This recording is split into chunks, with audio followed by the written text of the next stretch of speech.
जब मैं सिपारा पढ़ने कारी साहब के पास गई तो कारी साहब ने मेरे साथ गलत करने की कोशिश की। मेरी माँ ने मुझे बैड टच और गुड टच के बारे में नहीं बताया था, इसलिए मैंने कुछ नहीं कहा। और फिर मैंने मौलवी साहब के कहने पर अभी पढ़ना शुरू ही किया था कि मौलवी साहब का हाथ मेरी कमर पर धीरे धीरे से गर्दिश करने लगा। मैं एकदम बुखलाई थी, मेरा सांस जैसे सीने में थम सा गया था। मैंने एक नजर मौलवी साहब को देखा तो वो बड़ी अजीब सी नजरों से मुझे देखकर मुस्कुराने लगा। मैं कुछ खिसक कर पीछे बैठ गई। मौलवी साहब ने अपनी सफेद दाढ़ी पर हाथ फेरना शुरू किया। मैंने सिपारे की जानिब देखा और दुराने लगी। मुझे लगा जैसे मेरे पूरे वजूद में चूंटियां रेंग रही हो। मैंने फिर मौलवी साहब की तरफ देखा तो उनकी नजरें मुझ पर ही टिकी हुई थी। शायद मैं सब बच्चों में बड़ी थी। मेरी उम्र 14 साल थी और मैं चौथे सिपारे पर थी। मेरे अब्बा का काम ही कुछ ऐसा था, हर 6 माह बाद उनका ट्रांसफर हो जाता था। मेरी तालीम के साथ साथ दीनी तालीम भी मुतासिर हो रही थी। जिस मोहल्ले में अब हम रह रहे थे वहाँ मौलवी साहब ने एक मदरसा खोल रखा था। बहुत से बच्चे इस मदरसे में रहते थे, लेकिन ज्यादातर लड़के ही रहते थे। हमारा घर इस मदरसे के बराबर में था। अम्मी ने मुझे भी वही कुरान पाक पढ़ने के लिए भेजना शुरू कर दिया। पहले पहल तो मौलवी साहब ने बड़ी शराफत दिखाई, लेकिन जब से मैंने वो दिल दहला देने वाला मंजर देखा था उसके बाद से मौलवी साहब के अजीबोगरीब हरकतें मेरे साथ शुरू हो चुकी थी। कभी सबक देते हुए मेरा हाथ पकड़ लेते, कभी मेरे रुखसार छूने की कोशिश करते। मैं इन हरकतों से बेहद परेशान सी होकर रह गई थी। मेरा मसला ये था कि मेरी वालदा ने मुझे कभी भी गुड टच और बैड टच के बारे में कुछ नहीं बताया था। ना कभी ये कहा कि कोई तुम्हें खामखा छुए तो चलाना शुरू कर देना या सख्ती से पेश आना। ये हर बात वालदा को बताना चाहिए। मेरे ख्याल से जिस मुआशरे में अब हम रह रहे हैं, माँ को बच्चों की तरबियत करते हुए इन बातों का खास ख्याल रखना चाहिए। लेकिन मेरी वालदा की तो सोच ही बड़ी अजीब थी। मैं ऐसी बातों से बहुत जल्द घबरा जाती थी। मैंने अम्मी से भी कोई जिक्र नहीं किया था। बस एक दिन तंग आकर घर जाकर ये कह दिया कि मुझे मौलवी साहब से नहीं पढ़ना। वो मेरे लिए किसी उस्तानी का इंतजाम करे, क्योंकि जो कुछ मैंने कुछ दिन पहले छत पर होते देखा था, मेरा दिल मौलवी साहब को देखते ही सूखे पत्ते की तरह कांपने लगता था। लेकिन मेरी बात सुनकर अम्मी ने मेरे मुंह पर थप्पड़ मारा और मेरा कान खींचकर मौलवी साहब के पास ले गई। कहने लगी, इस लड़की ने मुझे परेशान करके रखा है। एक तो इसके दिमाग में जल्दी कुछ बैठता ही नहीं है, ऊपर से इसके नखरे। कह रही है मौलवी साहब से नहीं पढ़ूंगी। मौलवी साहब ने मुझे गुस्से से देखा तो मैं नजरें झुका गई। मेरी माँ ने तो मुझे मौलवी साहब के सामने शर्मिंदा करके रख दिया था। मौलवी साहब की सारी दाढ़ी सफेद थी, 50 साल के लगभग थे। जाहिर है मेरी माँ की उन पर शक कर दी। वो कहने लगे, बेफिक्र हो जाएं बहन जी, नाफरमान बच्चों को तो मैं 2 घंटे बिठाकर खास तवज्जो से पढ़ाता हूँ। बस चंद माह में तीर की तरह सीधी हो जाएगी। उनकी आवाज पर मेरा दिल दहल उठा था।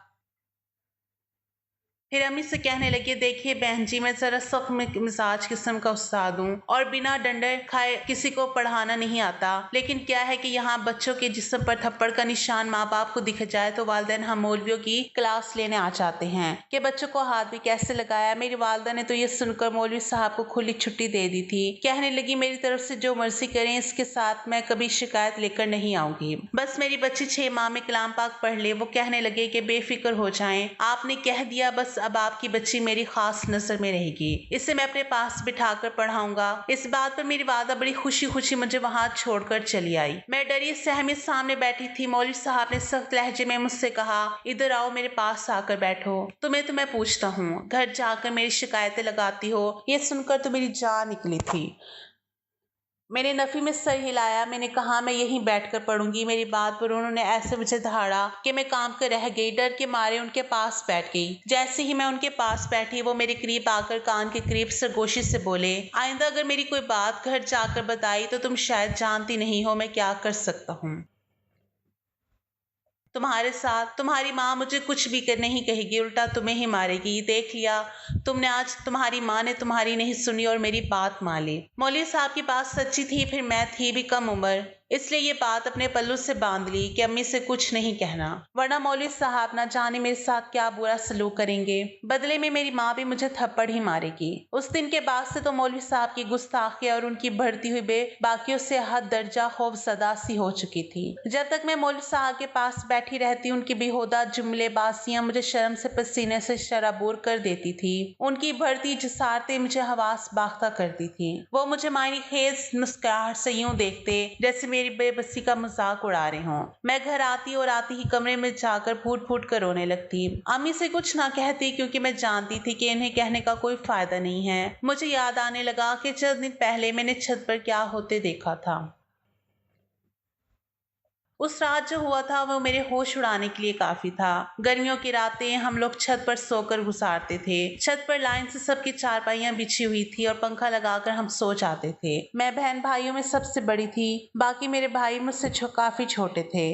मैं रात को अपनी चारपाई पर गहरी नींद सो रही थी या मुझे किसी की सिसकियों की आवाज सुनाई दी। इस वक्त कौन हो सकता था? मैंने उठकर पूरी छत को देखा, लेकिन सभी बेखबर सो रहे थे। मुझे वो आवाज बराबर वाली छत से आ रही थी जहां उन्हीं मौलवी साहब का मदरसा था। छत पर बस एक ही कमरा था जिसकी खिड़की खुली हुई थी और एक मध्यम से रोशनी उस कमरे में चल रही थी। सिसकियों की आवाज भी उस कमरे से आ रही थी। मेरा दिल धड़कने लगा। भले इस वक्त छत के कमरे में कौन यूं दबी सिसकियों से रो रहा था, क्योंकि मदरसे के रिहायशी कमरे तो नीचे के पोर्शन में बने हुए थे। छत पर तो कोई भी नहीं चाहता था। मुझे गुमान ये हुआ कि शायद किसी भूत प्रेत का चक्कर ना हो। इसी सोच ने मुझे कांपने पर मजबूर कर दिया। मेरी अम्मी की चारपाई मेरे बिल्कुल बराबर में थी। मेरी अम्मी का हाथ जोर से पकड़ लिया और आयतुल कुर्सी का विर्द शुरू कर दिया, लेकिन वो सिसकियों की आवाजें मुसलसल मुझे आ रही थी। मैंने जोर से अपनी आंखें मीच ली और सोने की कोशिश करने लगी। अगले रोज जब मैं मदरसे गई तो मौलवी साहब बादाम वाला दूध नोश फरमा रहे थे। कहने लगे, रात भर वजीफा करता रहा हूँ, बहुत कमजोरी महसूस हो रही है। एक तो ये जिन्नात के बच्चे भी बेहद परेशान करते हैं। उस वक्त बहुत सी खवातीन अपने बच्चे को नाजरे के लिए छोड़ने आई थी। उनकी बात सुनकर बड़ी मुतासिर नजर आई थी। एक औरत कहने लगी, मौलवी साहब आपकी छत से किसी सिसकियों की आवाज आ रही थी। ये सुनकर मैं भी चौंकी थी। इसका मतलब वो आवाजें सिर्फ मुझे ही नहीं आई थी। मौलवी साहब कहने लगे, जिन्नात के बच्चों की थी। मैंने वजीफा शुरू किया कि मुझे तंग करने के लिए पहुंच गए। मैंने उन्हें बांध दिया। बस फिर क्या, उनकी सिसकियों ने फिर मेरे साथ साथ आप लोगों को भी परेशान कर दिया। बात सिर्फ यहीं तक होती तो अफसोस ना होता, लेकिन कम वक्त जाते जाते मेरे एक शागिर्द को मार पीट कर गई हैं। बेचारा आज बुखार में पड़ा है। मौलवी साहब की बात सुनकर वहां मौजूदा खवातीन खौफजदा हुई थी। मौलवी साहब कहने लगे, आप लोग परेशान न हो, मैंने समझा दिया है, किसी को नुकसान नहीं पहुंचाएंगे। लेकिन अगर किसी को रात को रोने, सिसकने या मदद के लिए पुकारने की आवाजें आई तो इस पर तवज्जो मत देना, वरना वही होगा जो मेरे शागिर्द के साथ हुआ, क्योंकि वो भी रोने की आवाजें सुनकर कमरे में आ गया था। ये सुनकर तो सभी खवातीन घबरा गई थी। डर तो मैं भी गई थी, क्योंकि सिसकियों की आवाजें तो मैंने भी सुनी थी। वो खवातीन बाहर चली गई। रात को फिर से मुझे वो सिसकियों की आवाजें आने लगी। इस बार तो मेरी हिम्मत भी ना हुई कि मैं आंखें भी खोलूं। मैंने चारों कुल पड़े और सोने की कोशिश करने लगी, लेकिन उसके बाद जो कुछ मेरी आंखों ने देखा वो देखकर मेरे होश उड़ गए थे। खौफजदा सी होकर रह गई थी। अगले रोज जब मैं मदरसे गई तो सबक पढ़ने के दौरान मैंने उसी को देखा। उसी के चेहरे की रंगत बिल्कुल पीली पड़ चुकी थी। मैं उसे देखकर दंग सी रह गई थी। मौलवी साहब मुसलसल उसी को घूरे थे। वो डरा सहमा मेरे बराबर बैठ गया और कलाम पाक याद करने लगा। उसकी आवाज यूं थी जैसे रो रहा हो। मुझे उस पर तरस आने लगा था। उसकी उम्र 9 साल से ज्यादा ना थी, और जो कुछ मैंने उसके साथ होते देखा था, मेरे होश उड़ गए थे। मैंने उसके चेहरे की तरफ देखा तो उंगलियों की छाप अब भी उसके रुखसार पर नजर आ रही थी। वो साथ साथ पढ़ रहा था, साथ साथ अपने आंसू साफ कर रहा था। उसके बाजू से कमीज हटी। मैं देखकर लरस कर रह गई। उसके बाजू पर किसी ने बुरी तरह दांत गाढ़े थे। कुछ देर के लिए मौलवी साहब उठकर बाहर गए, क्योंकि मोहल्ले के एक साहब ने उन्हें हदिया भेजा था। जैसे ही मौलवी साहब बाहर गए तो मैंने उस बच्चे से कहा, कल रात तुम छत पर क्या करने गए थे, जब तुम्हें पता था कि मौलवी साहब जिनको काबू करते हैं? मेरी बात सुनकर उस बच्चे की रंगत उड़ी थी। दाएं बाएं देखने के बाद कहने लगा कि मेरी बात किसी ने सुनी तो नहीं। फिर मुझसे धीमे लहजे में कहने लगा, ये मौलवी झूठ बोलता है, बुड्ढा कहीं का, कोई जिन नहीं होता। ऊपर ये सुनकर मुझे हैरत हुई थी। मैंने कहा, फिर तुम ऊपर क्या कर रहे थे और तुम्हारे चेहरे पर और बाजू पर ये निशान कैसे हैं? मेरी बात सुनकर कहने लगा, आज खुद देख लेना। ये कहकर वो मेरे पास से उठकर चला गया। मैं उसकी बात पर सोच में पड़ गई थी, क्योंकि रात को मैंने उसे छत के कमरे से निकलकर सीढ़ियां उतरते देखा था, और इस वक्त वो बहुत बुरी तरह से रो रहा था। पहले तो मैं समझी कि शायद जिन का बच्चा है, लेकिन जब उसे मदरसे में देखा तो समझी कि शायद ये जिन के बच्चे को देखने गया था, इसलिए जिन ने उसकी ये हालत की थी। लेकिन अब उसकी बात सुनकर मैं सोच में पड़ गई थी। शायद बात कुछ और थी। इस रात मैं सोई नहीं थी अपनी चारपाई पर लेटी, लेकिन मेरी नजरें सामने मदरसे की छत पर ही टिकी हुई थी। कुछ देर बाद जो कुछ मेरी आंखों ने देखा एक दिल दहला देने वाला मंजर था। मौलवी साहब एक बच्चे को अपने साथ छत पर लेकर आए और उसे बुरी तरह से घूरते हुए खामोश रहने का इशारा कर रहे थे। वो बच्चा हाथ जोड़े बिना आवाज निकाले उनकी मिन्नत समाजत कर रहा था, लेकिन वो उस लड़के को कमरे में लेकर उसके बाद उस बच्चे की दबी दबी सिसकियों की आवाज से आने लगी।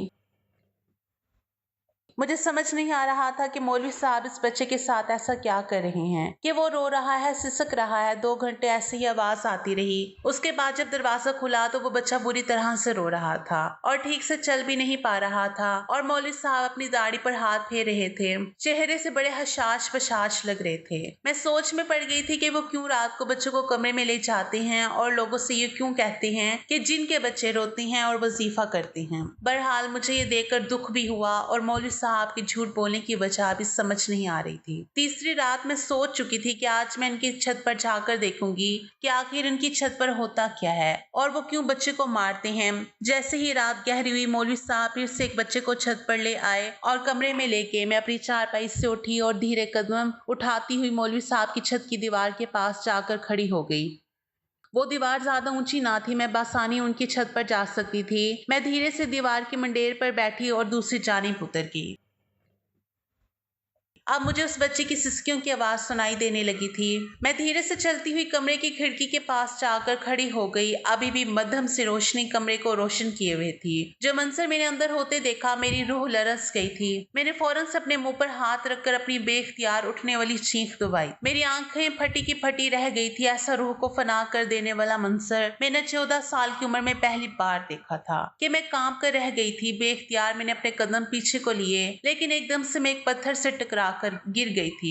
मेरे मुंह से बेख्तियार चीख निकले थी। 400 खामोशी थी, इसलिए चीख फजा में गूंजी थी। मैंने पलट कर भी नहीं देखा था और भागकर दीवार पर लांघकर अपनी चारपाई पर लेट गई। मेरा दिल इतनी जोर से धड़क रहा था कि जैसे सीना शगाफ करके बाहर निकल आएगा। अगले 2 रोज तक मैं बुखार में तपती रही। मैं आंखें बंद करती तो वही मंजर मेरी आंखों के सामने आ जाता। वो एक 9 साल का बच्चा था जो ऊपर छत पर था। उसके दोनों हाथ पीछे को बांध दिए गए थे। उसके मुंह में रुमाल ठूसा हुआ था। जो शर्मनाक हरकत उसके साथ की जा रही थी उसे बयान करने के लिए मेरे पास अल्फाज भी नहीं थे। मैं दोबारा उस मौलवी की शक्ल भी नहीं देखना चाहती थी जो हवस का भूखा था, लेकिन मेरी माँ की नजरों में वो बहुत नेक था। मेरे बार बार मना करने पर भी वो मुझे उस मौलवी के पास छोड़कर आने लगी। अब उसकी हरकतें और नजरें मुझ पर दूसरे अंदाज से उठ रही थी। एक बार तो उस शख्स ने हद ही कर दी थी। मुझसे कहने लगा कमरे में जाकर सबक याद करो। मैंने साफ इंकार कर दिया, क्योंकि जो कुछ मैं उसे करते देख चुकी थी मुझे उससे वैसे भी खौफ महसूस होता था। मेरे इंकार पर उसने बड़ी गुस्सीली नजर से मेरी तरफ देखा। फिर उसने वहां आने वाले नाजा के बच्चे को ये कहकर छुट्टी दे दी कि वो जिन वाला वजीफा करने लगा है, और जो लड़के उसके पास वही मदरसे में रहते थे उन सबको कहा कि वो अपने अपने कमरों में चले जाएं और अपने कान बंद कर ले। ये सब सुनकर मेरी जान निकली थी। मैंने भी अपना सपारा हाथ में लिया और जाने के लिए खड़ी हो गई, लेकिन अगले ही लम्हे वो बुढ़ा मौलवी बड़ी फुर्ती से उठा, मेरा हाथ मजबूती से पकड़ लिया।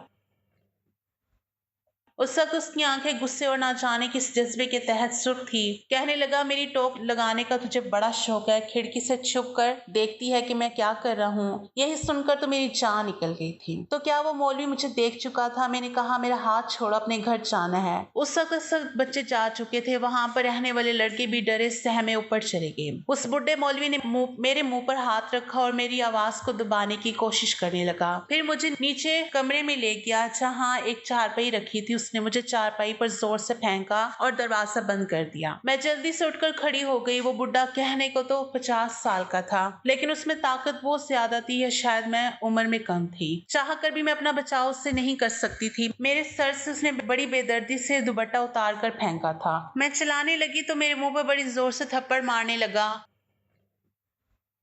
फिर अपने कंधे पर रखा रुमाल उतार कर मेरे हाथ पीछे को बांधने लगा। मैं मुसलसल चलाए जा रही थी, लेकिन मेरी पुकार सुनने वाला कोई ना था। दिन के वक्त में भी मेरी चीखों पुकार पर मेरी मदद को कोई ना पहुंचा। शायद सबको यही लग रहा था कि मौलवी साहब फिर से जिन पकड़ रहे हैं। उस शख्स ने मेरे मुंह में भी रुमाल ठूस दिया। मेरी आंखों से आंसू बहने लगे। मैं एक 50 साल मौलवी की हवस का निशाना बन चुकी थी। मौत से पहले मर जाना किससे कहते हैं, ये शायद उस वक्त मुझसे बेहतर और कोई नहीं जानता होगा। मुझे लगा मैं जिंदा नहीं बचूंगी और काश कि मैं जिंदा ना बचती। सच में मर जाती। नीम मुर्दा हालत में मैं उस चारपाई पर पड़ी थी और वो शख्स मुझे धमका रहा था कि मैं जुबान ना खोलूं। मैं यूं थी कि कोई बेजान वजूद। वो शख्स कमरे से जा चुका था और मुझे अपने आप से नफरत महसूस हो रही थी। मेरे हाथ अब आजाद थे, लेकिन मुझे लगा कि मैं अभी भी बंधी हुई हूँ। मुझ में इतनी सकत ना थी कि हिल भी सकती। मेरी आंखों से आंसू टूट टूट कर निकल कर बह रहे थे। मैं वहीं बेहोश हो गई। जब होश आई तो मेरी माँ मेरे पास बैठी रो रही थी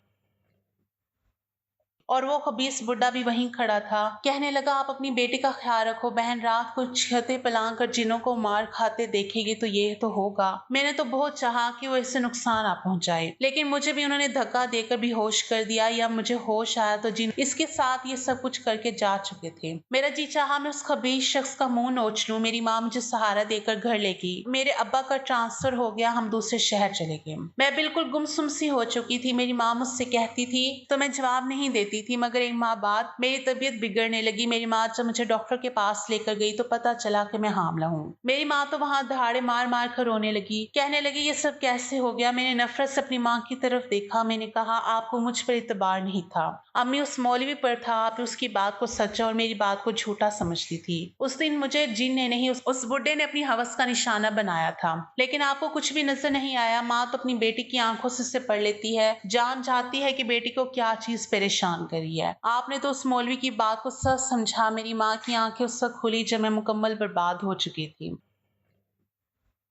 मैं जिस कदर कम उम्र थी, मेरा अबॉर्शन करवाने से मैं मर सकती थी। मेरी माँ ने पूरा अरसा मुझे घर से बाहर ना निकाला, लेकिन मैं बेहद कमजोर हो चुकी थी, इसलिए एक मुर्दा बच्चे को जन्म दिया। मेरी माँ ने उसे सहन में दफन कर दिया। जिस कच्चे घर में हम रहते थे, मेरे बाप को मेरी माँ ने उसी बात की हवा भी ना लगने दी। कुछ वो काम के सिलसिले में घर पर कम ही रहते थे। मैंने दोबारा से तालीम का सिलसिला शुरू कर दिया। पहले इख्तिलाफ इस वक्त मेरे घर में उठा जब मैंने पुलिस में जाने की ख्वाहिश जाहिर की। मेरी माँ ने साफ इनकार किया, लेकिन मेरी भी जिद थी कि मैं पुलिस में ही जाऊंगी। अब्बू ने कुछ नहीं कहा। मैंने जीन जान लगा दी। पुलिस में भर्ती हुई। अपनी मेहनत और ईमानदारी से मैंने बहुत जल्द अपनी सीनियर की नजर में अपना मुकाम बना चुकी थी। लेकिन जब भी मेरे पास एक ऐसे मौलवी का केस आता जो कुरान पाक की तालीम के बहाने बच्चे बच्चियों के साथ गलत काम करता था, मैं उसका केस खुद लेती थी।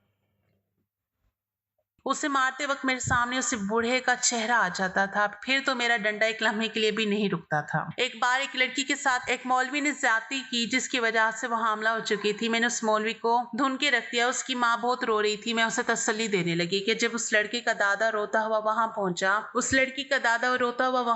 उस बुढ़े को देखकर मेरे होश उड़े थे। इतने साल बाद मैं उसे देख रही थी। उस 80 साल शख्स को देखकर मेरी हंसी जैसे फिर से नहीं हो गई थी। वो वही बूढ़ा शख्स था जिसने मुझे बर्बाद किया था और आज मुझसे अपनी ही पोती के साथ हुई जाति पर हाथ जोड़कर मिन्नत समाजत कर रहा था। मैंने कहा कि आपको पूरा यकीन है कि इस मौलवी ने ही आपकी पोती को बर्बाद किया है। हो सकता है किसी जीन ने उसे हवस का निशाना बनाया हो। मेरी बात सुनकर वो चौंक कर मुझे देखने लगा। मैंने कहा, मक्का फाते अमल है मौलाना साहब, जो बोया है वो काटना तो पड़ता है। हो सकता है आपकी पोती को बर्बाद करने वाला भी आपका कोई शगीर, जिसे आप छत पर लेकर जाते थे। मेरी बात सुनकर वो शख्स वहीं कुर्सी पर बैठ गया। मेरी आंखों में आज भी उस शख्स के लिए सिर्फ नफरत थी। तो ये थे नाज़रीन हमारी आज की वीडियो। अगर पसंद आए तो लाइक और शेयर जरूर कीजिएगा और हमारे चैनल को जरूर सब्सक्राइब कीजिएगा।